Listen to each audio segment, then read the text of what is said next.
How about when you come across difficult people when you do your negotiations? I've dealt with so many difficult people in negotiations. I've had people throw chairs in front of me, get really, really aggressive, like verbally. Sometimes, in the beginning, it's like you don't know how to handle it, right? And so you go in fight or flight mode.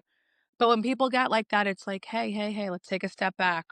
Hold on, hold on. I know you're angry, but wait a second. You want to do this deal. I know you want to do this deal. Just give me a moment here. Come on. Let's say his name is Harry. Harry, come on. Sweetie, relax. You're kind of scaring me a little bit. All right. This is looking like a horror movie. All right. Are we up for an Academy Award here?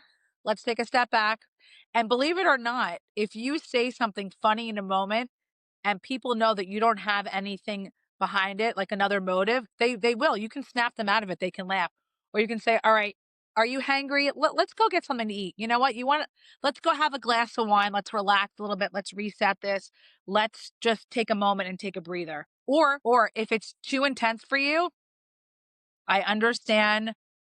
I can see that the day didn't start right for you, which is okay. We don't all get off on the right foot. Let's speak tomorrow. I'm here for you if you want to call me later. I'm here anytime you want to talk. You're my client. I believe in you. Let's speak when you're ready. So there's a couple different things that you can do. So, but what I'm hearing is the key is to outsnap them. Yeah. You have to be 5 steps ahead always with difficult clients because especially if they have a lot of money and they're really smart in business and they're savvy and they've been doing this for a long time, they don't want someone to come along and tell them what to do or how to do it and who are you, right? So it's like, no, I'm here to advise you. I'm here to give you suggestions. I'm here to hopefully, help you monetize and grow and make more money. I'm younger than you. I'm coming from a different perspective. Hear what I have to say. So you have to be really careful on how you do that. But if you're doing it the right way, it should work in your favor. Awesome. How about mediation versus negotiation? Did you ever have to bring in a mediator in a situation? Nope. Honestly, no. Dylan?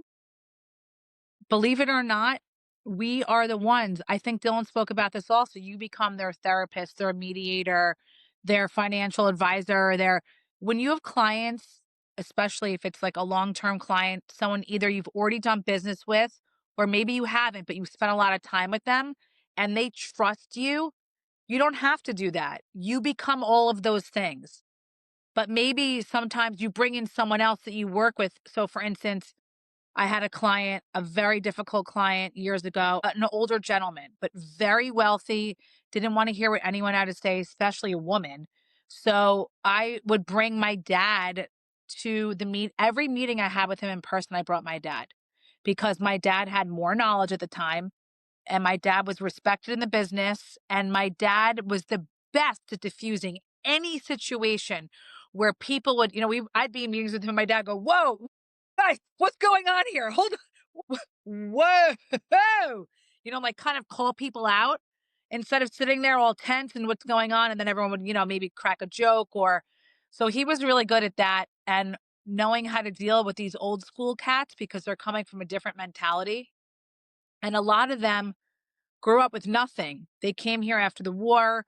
They literally came from Europe, got their papers, started with nothing and made a lot of money. But because they started with nothing, we're always so scared that they would go back to nothing. So when they were doing deals and money was involved, sometimes we'd be working on 30, 40 million dollar deals. And the negotiation and the conflict would come down to like $100,000. Who's paying this transfer fee? It's like $100,000. It's like $40 million on the line. So, it depends. It varies on the situation.